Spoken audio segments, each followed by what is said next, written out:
kiddos, we're going to read The Littlest Bunny in West Virginia.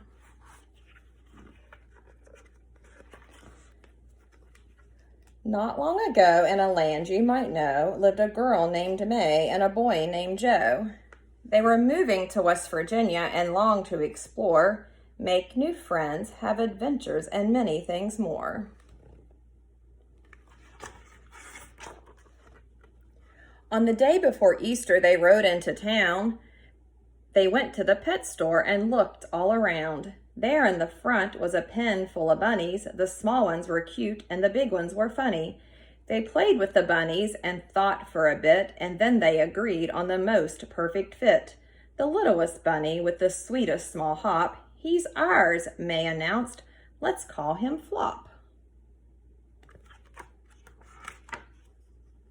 So Flop joined the family that sunny spring day. The littlest bunny was home to stay. They played with the bunny until it was late, then settled Flop into his cozy, snug crate.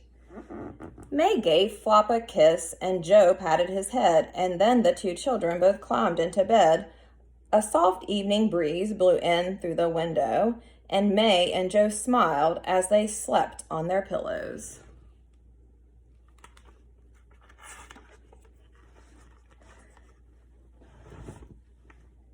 But Flop had no time now to close his own eyes. He was prepping an Easter surprise. He was quite little, that much was true, but tonight our dear Flop had a big job to do. For he had a secret he hadn't let known. He was the Easter Bunny, and he had to go. A magical wind gave his whiskers a tickle, his nose how it twitched, his ears how they wiggled. Soon Flop was quite different than ever before, and he couldn't wait, not for one moment more. He raced through the house and out into the night to where he had hidden his eggs out of sight. His marvelous burrow held Easter eggs plenty, to be quite exact, 9,020,000. He packed up the eggs, he looked at the map, he fastened his goggles and his red flying cap.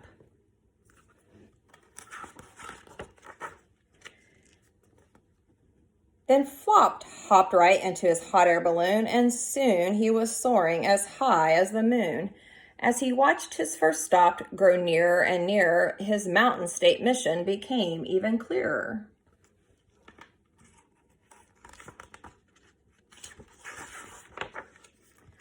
First, Flop balanced eggs on a tall building top. Then he went to the park, spreading eggs as he hopped.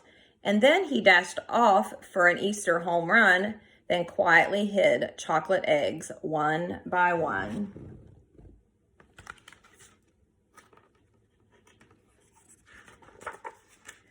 With big bounces here and giant jumps there, Flop hid West Virginia's eggs everywhere.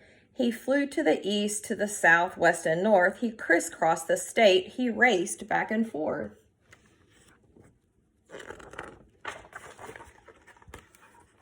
Brookhaven, Beckley, and Clarksburg got treats, then Willing and Parkersburg both were complete. Morgantown, Charleston, the long list went on. Flop was delivering his eggs until dawn.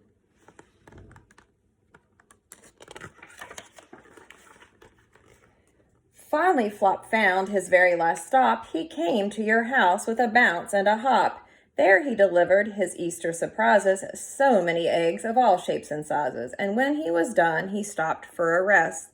Yes, surely this Easter was one of the best.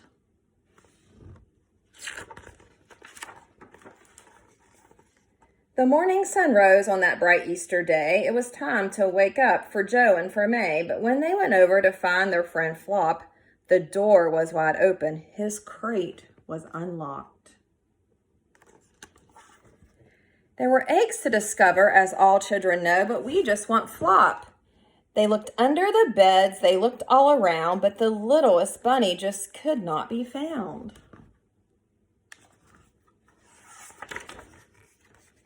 Who unfolded this map, but whose goggles were those? Then from round the corner came a faint tap, tap, tap. They rushed and they stumbled, it had to be him. And there they found baskets and something else was tucked in. You see Flop? It's Flop, they cried out and held him so close. Joe tickled his ears and May kissed his pink nose. Flop tugged them back, his new friends so dear. Happy Easter, West Virginia. See you next year. There's Flop, and he says, Happy Easter, West Virginia. Happy Easter, kiddos.